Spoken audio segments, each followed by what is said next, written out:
Bonjour, je suis avec un saint homme, frère Joseph. Il est extraordinaire. Donc vous disiez, frère Joseph, que le Seigneur n'enseignait pas, mais il disait bienheureux les pauvres. Oui. Donc on écoute ces quelques belles paroles que vous nous dites à nous tous, frère Joseph, s'il vous plaît. Là, je vous filme en train de... Et tout le monde me connaît par le nom frère Pierre, D'accord, Christ ancien. d'accord. Le Christ avec lui, non pas ancien, mais ancien TUN. Christ, parce que mon papa a dit, si tu veux être fait chrétien, tu dois porter mon nom. D'accord. Et si par malheur, tu quittes ou tu es renvoyé de la congrégation, tu n'es plus mon enfant. Ah, dis donc. C'est une vocation. Alors je lui dis, mais ça ne dépend pas de moi, ça dépend de la congrégation. Bien sûr. S'il y a des erreurs que je commette, le supérieur a dit, bon, j'avais fait un vœu, en quelque très sainte unité, Père, Fils et Saint-Esprit, en quelque lieu que ce soit que je sois envoyé, je serai obéissant. Oui, frère Joseph. Et j'étais la première fois à Tamatave. C'est-à-dire, avant on appelle ça Tamatave. Mais lors de Maltation, on a vu ça Tomache, Tamatave. À peu près à 300 km d'ici, dans la côte est. Oui, frère Joseph. J'ai enseigné là. D'accord. J'ai enseigné les mathématiques, physique, chimie, sciences nat. Mais une fois qu'on a fait le malcachation, j'ai jeté tout ça à terre et j'ai enseigné le français. Parce que je ne suis pas un malgache, je suis un frère chrétien. Parce qu'on dit, quand on est frère, on n'est plus un malgache. Ah non, la malgachation consiste à s'adapter. Et non pas apprendre la langue malgache seulement aux gens de l'île. Parce que nous sommes riches en langue. Puis il y a 18 nationalités. Hein. Il faut qu'on parle les langues au plateau, de la côte, de la région du sud, de la région de l'ouest. J'étais là-bas en 1970, là vers le sud. Là où c'est exactement comme un cinéma dans la synthèse western. Oui. Et actuellement, il y a des gens qui se tuent, qui volent. Et j'étais là-bas, je voulais me tuer moi, et non pas ces enfants-là. Oui, frère Joseph. Mais avant que vous me tuiez, vous rentrez déjà au tombeau. D'accord. Le problème, c'est que Dieu me protège. Et tous ceux qui ont voulu me tuer, il était mort avant le temps. Je ne l'ai pas tué. J'ai pris ma défense, j'ai le droit de me défendre. Bien sûr. Parce que le suicide, ça ne se faisait pas. Les frères, mettez-vous en fraîcheur. Mais c'est pas vous, mais c'est moi. Au contraire. Alors, depuis 1956 que je me suis 54, que je me suis préparé à devenir frère. Et nous étions un certain nombre. Les autres sont déjà appelés par Dieu au ciel, 3. Et les autres, non, nous voulons rentrer. Parce que le Christ a dit, beaucoup d'appelés, mais peu d'élus. Oui, frère Joseph. Ah, ça, j'ai été surpris sur ça. Et on m'a dit, pourquoi tu restes encore frère? La question n'est pas bête, mais c'est vous qui la posez qui est bête. La question est mal placée. La question voudrait dire, comment tu as fait pour rester frère jusqu'à présent? Là, 49 fois qu'on me change. 49 fois qu'on vous change? Ah oui. Parce que j'avais fait le vœu, en quelque lieu que ce soit, que je sois envoyé pour faire dans la dite société sur quoi je serai employé, pour éduquer les enfants. Non pas seulement enseigner, je suis un éducateur. Il y a un professeur, à l'université, on appelle ça professeur. Et enseignant dans les écoles, mais dans les autres écoles, on dit instituteur, institutrice. Mais pour tout le monde, on doit dire éducateur. L'éducation, pas ça va. Les enfants actuellement ne sont pas si terribles que ça, mais c'est qu'on ne l'a pas bien éduqué dès le bas âge. D'accord. Et les parents sont pris vraiment dans la responsabilité. Voilà pourquoi que les frères, les prêtres, nous ne sommes pas mariés. C'est pas facile d'entretenir, d'éduquer un enfant à la maison avec la famille. Hein. Voilà. Et vous m'avez dit que vous avez été aussi en Italie, un peu partout, frère Joseph? Non, pas un peu partout, mais en 1900, en 2000, j'étais en Italie. J'ai la photo là-bas, l'ensemble.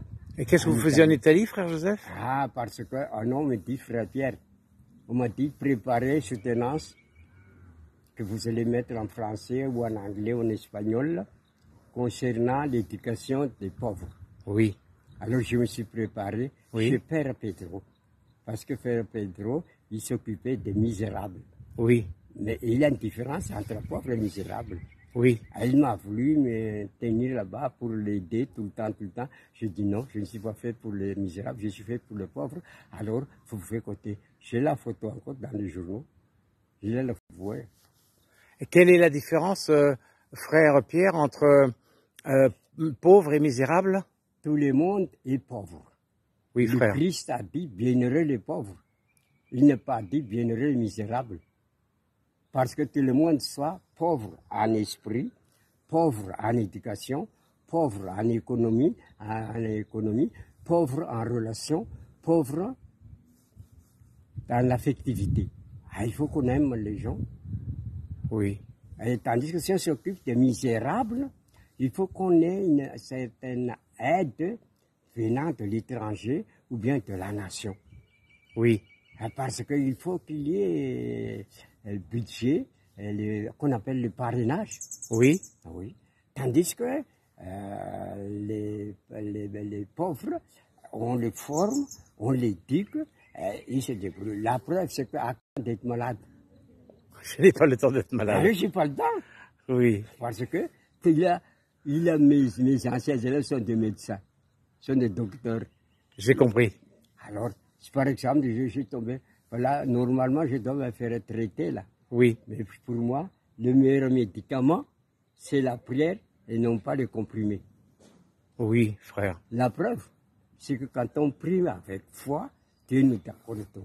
Mais quand on les médicaments, ça ne va pas dans notre organisme, ça risque de nous esquinter. Oui. Et voilà pourquoi que les frères m'ont dit, mais pourquoi il n'est jamais malade celui-là? J'ai dit, j'ai pas le temps. Alors ils ont rigolé tous. Alors qu'est-ce que vous voulez? Ce que vous me donnez. Mais il faut demander. Je ne suis pas une congrégation de mendiants. Je suis une congrégation d'éducateurs. Le monde est éducateur. Oui. Mais nous sommes, et nous devons donner place aux gens, à tout le monde, parce que le partage est source de richesse. Quand on connaît, on partage. Je suis ici depuis 6h30 du matin. Je rentre seulement pour prendre le déjeuner à 9h, si je n'oublie pas. Oui. Parce que je ne suis pas fait pour manger seulement. Ensuite, je redescends parce qu'il y a beaucoup de jeunes qui étaient venus là pour le repas de midi. À midi, moins 3 minutes que j'ai quitté ici. Et je dois revenir ici parce qu'il faut qu'il y ait quelqu'un toujours présent là, ne serait-ce que pour accueillir, ne serait-ce que pour surveiller, ne serait-ce que pour partager qu'est-ce qui se passe ici. Ils ne savent pas, surtout les étrangers, parce qu'en Europe, être au sanctuaire, c'est avoir une certaine tenue. Mais moi, non, nous sommes encore à Madagascar, je ne vois pas besoin de tenue parce que j'ai encore froid pour le moment. Le sourire et le miaulement du visage. Tandis que le rire, c'est un éclatement de voix. Et le sage, à peine il sourit, comme vous avez fait tout à l'heure. Tandis que le contraire de sage, il éclate la voix. Non. Parce que quand on est en classe, si on éclate, il y a mes élèves, quand j'ai enseigné, mes anciens élèves, quand j'ai enseigné en classe, dès que j'étais absent, ils commençaient à rigoler en classe. Alors je suis retourné, ils cantaient le silence. J'ai dit attention, ne soyez pas hypocrite. Tout ça, c'est un mariage. Ne soyez pas hypocrite. Mais, quart d'heure, ils ont passé le temps à rigoler et les proviseurs, les supérieurs du collège, du lycée étaient furieux. Voilà, vous profitez de l'occasion quand le frère n'est pas là, vous bavardez. Taisez-vous. Ils sont tus. Je suis retenu, retourné. Mais je vous ai dit de continuer, pourquoi vous ne faites pas? Ils n'osaient pas dire que le responsable de l'école l'a dit. Alors, il y en a qui s'y hasardent. Non, le frère directeur a dit, ne dérangez pas les autres. Vous ne dérangez pas, vous montrez votre choix. Mais votre choix, c'est le choix d'hypocrite. Quand je ne suis pas là, vous rigolez. Quand je suis là, vous ne rigolez pas. Recommencez.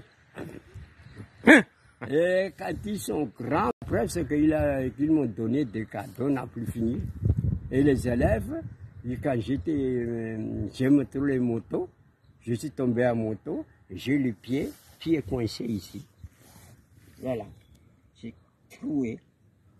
J'étais à l'hôpital, alors le médecin a dit, on va couper votre pied, puis ça ne va pas. Tant mieux, au moins ils ont de quoi pour le petit déjeuner, sinon pas de viande, ils ont mon pied. Vous êtes né en quelle année, frère Pierre? Hein? Vous êtes né en quelle année? Le 5 septembre 1938. D'accord. Dans la province de Fianarantsoa. D'accord. C'était nombreux, je suis à peu près le seul là. Et nous sommes tous en famille. Et je suis le dernier. Et l'avant-dernier, les parents ont dit qu'il portait le nom avant-dernier, la Farala. Je dis, mais pourquoi vous ne pouvez pas donner ce nom? Parce qu'on n'a pas connu que sera notre dernier enfant. On a pas que de donner le nom Joseph.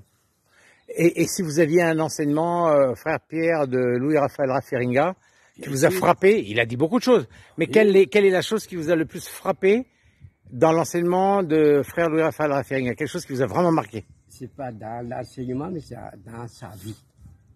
Oui. Là, dans sa vie, c'est qu'il aime dire la franchise. Il aime prier, il aime la franchise, il aime prier. Louis-Raphaël. Ensuite, il s'est décidé à devenir le premier frère Marcage. Il avait beaucoup d'épreuves, jusqu'à envoyer à la prison. Parce qu'on l'a traité injustement, il était bien habillé, en petit frère. Et moi aussi, on m'a voulu m'envoyer en prison 3 fois. Et j'étais content. Mais avant que je parte là-bas, qui parmi nous n'a jamais péché? Et quelle faute ai-je fait? Oui, mais vous devez lever la main pour dire la vérité. Quand c'est oui, pour moi c'est oui, je n'ai pas besoin de lever la main. Ah, il était furieux contre moi, le responsable du tribunal. Alors, parce qu'il avait des familles qu'on a voulu envoyer là-bas. 4 ou 5 personnes qu'on a traitées de voleurs. Est-ce qu'ils sont vraiment volés? Oui, mais avez-vous fait une enquête anthracogique? Ah, mais nous n'avons pas étudié ça, le fait qu'ils devront être emprisonnés. Ah oui, mais avant, quand vous avez fait l'enquête, vous devez savoir quelles fautes ont-ils commises. Parce qu'on a dit qu'ils ont fait ceci, or qu'ils n'étaient pas là du tout. Ils étaient sauvés, le sang qu'ils étaient sauvés, ils sont rentrés. C'est moi qu'il faut envoyer en prison, non pas lui. Non pas eux. Ce sont des pères et des mères de famille. Oui, mais nous connaissons ce que vous avez à faire. Si vous connaissez, très bien. Mais ce que je sais, c'est que vous n'avez rien compris à ce qu'on attend par enquête. Quand on fait l'enquête sur 5 personnes, on doit savoir, on peut deviner qui parmi eux était le fautif. Mais dès qu'ils m'ont vu, ils ont pris le souffle. J'étais sauvé. Jusqu'à présent, ça continue encore. Le fait est trop franc. Et ça, j'ai hérité ça des Français et de ma mère et de mon père. Mon père dit franchement les choses. Et c'est moi qui l'ai enseigné à écrire, à lire. Ah oui. Il y a une expression française que vous connaissez, frère Pierre, c'est oui. Ne tournons pas autour du pot. Ne perdons pas le temps autour du pot. Allons franchement aux choses. Il faut dire la vérité, rien que la vérité. Mais je ne suis pas obligé à dire toutes les vérités. Bien sûr. Tandis que le français dit toute vérité n'est pas bonne à dire. Ah oui, c'est leur mentalité. Mais le Christ a dit, je suis la voie, la vérité. Donc il faut dire toutes les vérités, mais on doit subir les conséquences. Et j'ai subi la conséquence. Bien sûr. Et la preuve, c'est que quelqu'un, il fait commet des erreurs, des fréquentes erreurs dans la communauté, un frère. Alors je lui dis, c'est pas comme ça qu'on doit le faire. Expulser, affecter, affectation disciplinaire, pendant au moins 49, je parcours toute l'île. Hein. Alors il y a une autre expression que vous connaissez aussi, frère Pierre, c'est vous étiez un empêcheur de tourner en rond. Ah oui? Un empêcheur de tourner en rond. Justement, je n'aime pas qu'on tourne en rond autour du pot. Hein. Oui, notre Seigneur était franc, bien sûr. Regarde les marchands du temple, il était plein d'amour, mais ça l'a pas empêché de tout jeter. Qu'est-ce que vous faites devant la maison de mon père? Ah oui. Il a tout viré. Ah oui. Donc si lui, il a été capable de tout virer, par colère, parce qu'il y avait une certaine forme de manque de respect de la justice, alors nous les hommes, pourquoi nous ne le serions pas aussi? Face à l'injustice, bien sûr, et à la salissure. Et la justice, pour moi, consiste quand ce sont des élèves qui viennent à l'école le début de l'année, s'inscrivent admis, à la fin de l'année, ils vont monter de classe. Oui. Oui, mais il faut monter de classe, ils ne savent rien tout. Parce que il faut transmettre les connaissances. Et maintenant, ils sont grands. Hein. Il y a quelqu'un qui est déjà haut niveau. Hein. Ce sont mes anciens élèves. Et il y en a peut-être qui sont au gouvernement, frère Pierre. Hein? Parmi vos élèves, il y en a peut-être qui sont aussi au gouvernement. Qui sont ministres. Qui sont députés. Députés. Ah oui. Mais anciens de mes élèves étaient présidents. Ancien élève de mon élève était un président de la République. Lequel? C'est pas délicat de dire son nom parce que les Malgaches sont trop susceptibles là-dessus. Bah alors vous me le direz quand j'aurai coupé, dans mon oreille. Oui. D'accord, frère Pierre. Par exemple, j'étais parti en Afrique en 1980, oui. À Kinshasa, oui. Et il s'est trompé d'envoyer à la télé mon nom, disant il est l'ambassadeur de Madagascar qui vient ici. Bien sûr, en civil. Alors, on m'a raconté ça, et moi, je n'ai pas vu, mais j'ai bien entendu. J'étais voir le président de la République. Alors, le garde d'accord du président dit, avez-vous audience? Non. Mais qui êtes-vous? Un ambassadeur de Madagascar. C'est ça qu'on m'a dit. Mais, je suis ambassadeur dans le sens que mes supérieurs m'ont envoyé là-bas. Oui, j'ai bien compris la finesse du... J'étais venu voir le président de la République. Avez-vous audience? Avez-vous... Non, tout ça ne m'intéresse pas parce que je vois le président de la République. J'ai foncé là-dedans. Il y en a qui étaient sur le point de me tirer. Allez-y si vous voulez. Mais il y a quelqu'un là que vous tirez. Il est déjà presque un tremblement. Hein. En espagnol, je dis, c'est mon frère. Mon frère était devenu malade. Parce qu'il il était tellement content d'être sauvé qu'il rentre à la maison, je vois le président de la République. Quand je dis bonjour, son excellence le président de la République, Mobutu Sese Seko. Mais qui êtes-vous? Vous avez dit que je suis ambassadeur de Madagascar. Mais dans la réalité, je suis un frère des écoles chrétiennes. Je n'ai pas tourné autour du pot. Je dis franchement les choses. Je suis venu ici pour vous féliciter, pour vous admirer, pour vous encourager, parce que c'est pas facile d'être dirigeant de président de la République, d'après ma faible connaissance, mais vous le connaissez. Ah! Ministre, 1, 2, 3, 4, allez, donnez ce qu'il demande. Non, je ne suis pas venu ici pour demander, je ne suis pas une congrégation de mendiants, je suis une congrégation d'éducateurs, et je suis venu ici pour vous remercier, et pour vous encourager, pour vous... Avec une rien en poche.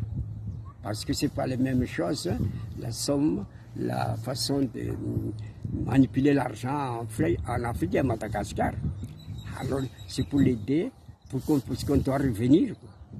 Alors, ils m'ont donné tout ce qu'il faut. J'ai donné ça à tous les pays. Ils sont déjà au ciel maintenant, les trois. Je suis le seul ici. Je suis au ciel ou au paradis, je ne sais pas, mais Dieu l'a appelé déjà. Mais Dieu ne veut pas m'appeler encore parce que je suis têtu. Dieu veut pas m'appeler encore parce que je suis têtu. Mais écoutez, mes amis, j'ai filmé plusieurs fois le frère Pierre. Je vais après mettre tout ça sur YouTube parce qu'il y a un bel enseignement. Voilà, je vais vous laisser. Les choses qu'il pouvait pas dire, il va me les dire à moi fraternellement dans ce grand secret, bien entendu. Et c'est vraiment le frère Louis-Raphaël Raffiringa qui nous a réunis. Parce que tout à l'heure, il m'a dit bonjour. Pour une fois, exceptionnellement, j'ai oublié de lui répondre parce que j'étais avec les enfants, j'avais peur qu'il tombe. Le frère Pierre m'a pardonné parce qu'il a vu que j'étais occupé avec les enfants. Mais au retour, je lui ai demandé pardon pour ne pas l'avoir salué. Et c'est certainement Louis-Raphaël Raffiringa qui a poussé mon esprit à le filmer pour témoigner de ce beau parcours. Et je vais discuter un petit peu avec lui hors caméra.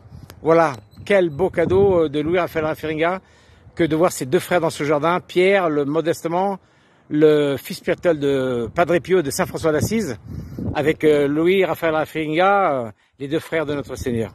Merci beaucoup, frère Pierre. Je vous reprends hors caméra.